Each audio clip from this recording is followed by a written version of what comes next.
छत्रपती संभाजीनगर क्रीडा अपहार प्रकरणामधील एक धक्कादायक माहिती समोर आली आहे। 13,000 रुपये पगार असणाऱ्या 2 कंत्राटी कर्मचाऱ्यांनी इंटरनेट बँकिंगच्या माध्यमातून छत्रपती संभाजीनगरच्या विभागीय क्रीडा संकुल प्रशासनाला 21,59,38,00,000 रुपयांचा गंडा घातलाय।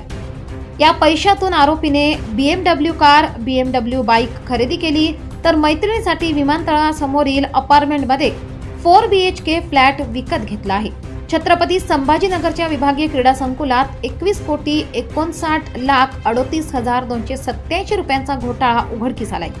पालकमंत्र्यांच्या अध्यक्षतेखालील समितीच्या बँक खात्यातील ही रक्कम 2 कंत्राटी कर्मचाऱ्यांनी बनावट कागदपत्रांच्या आधारे स्वतःच्या खात्यात वळती करून हडपल्याचा धक्कादायक प्रकार समोर आलाय।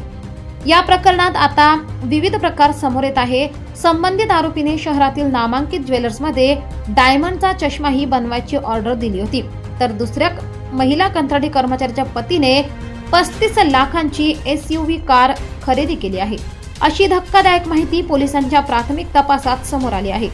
हर्षकुमार अनिल क्षीरसागर राहणार बीड बायपास असे मुख्य आरोपीचे नाव असून तो SUV कार घेऊन फरार झाला आहे।